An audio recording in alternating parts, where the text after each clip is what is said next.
The South China Sea, vital for global trade and rich in marine life, is now a dangerous geopolitical flashpoint. Recent events have escalated the conflict between the Philippines and China, with overlapping territorial claims turning tense standoffs into daily reality.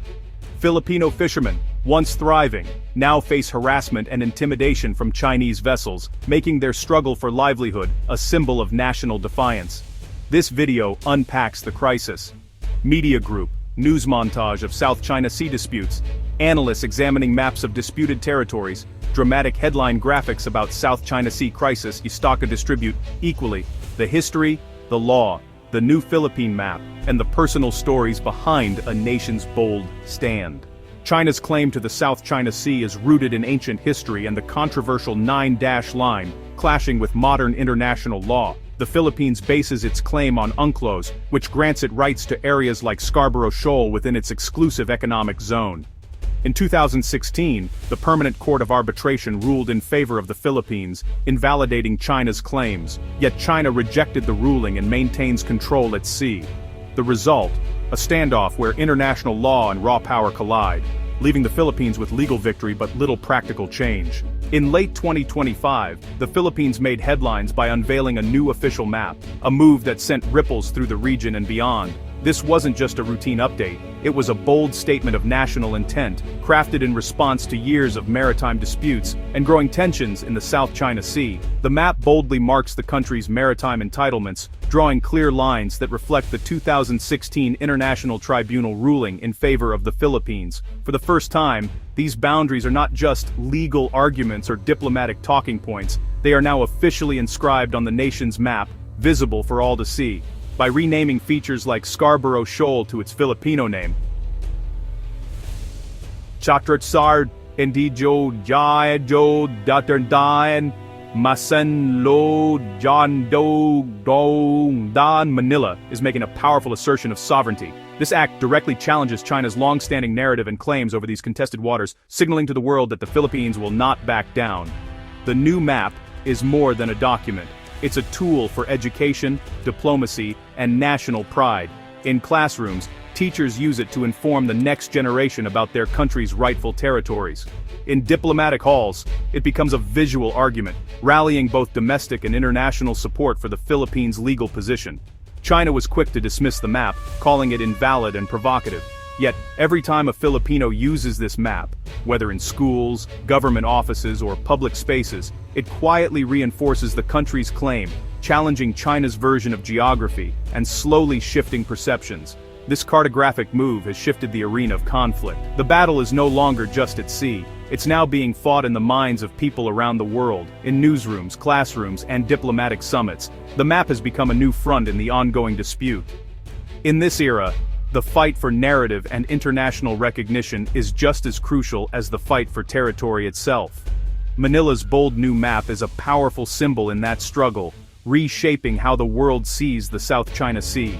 Scarborough Shoal, a remote and storied reef in the South China Sea, has sustained Filipino fishermen for generations, its rich waters providing not just food, but a way of life, a sense of identity, and a deep connection to the sea that runs through families and communities. But everything changed in 2012, when China seized control of the shoal, sending patrol ships and blocking access to the very waters that had long been a lifeline for local fishermen. Carlos Santos, a fisherman from Zambales, watched helplessly as his livelihood vanished almost overnight. Chinese ships, much larger and more powerful, blocked their small wooden boats, leaving them stranded and desperate. With no fish to catch, Carlos was forced into debt, borrowing money just to feed his family and repair his battered boat. Each trip became a gamble, risking not only his safety but also the future of his children.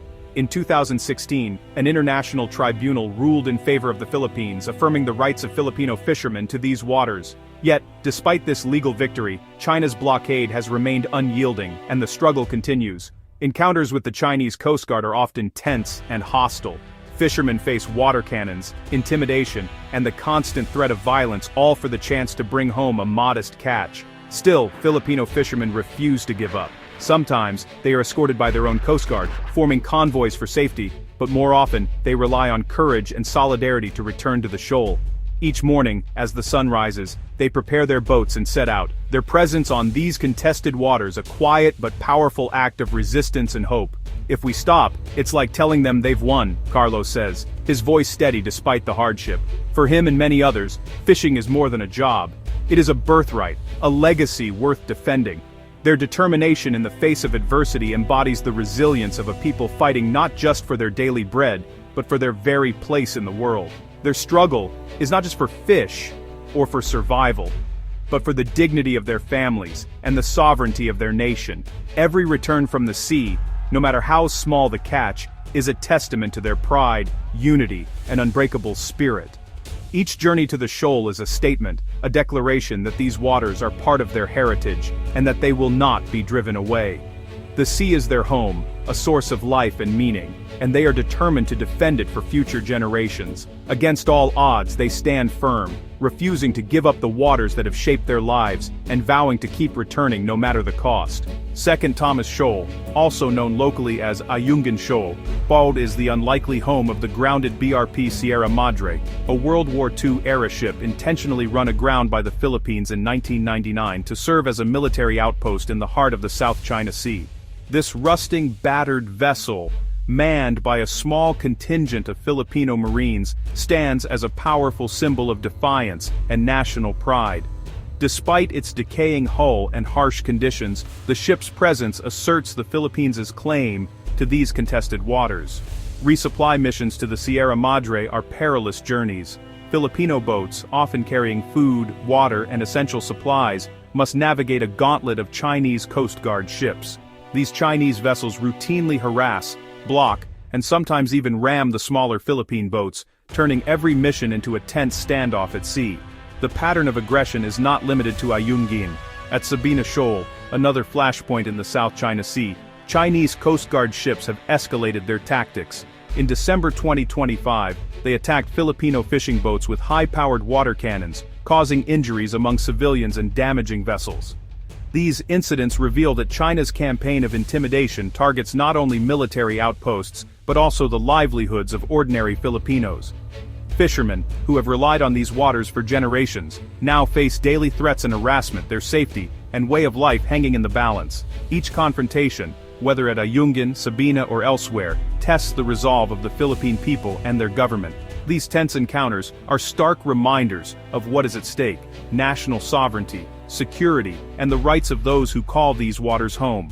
The struggle for control and survival is waged on two fronts: by the Marines who guard the outposts, and by the fishermen who continue to work these contested seas despite the risks.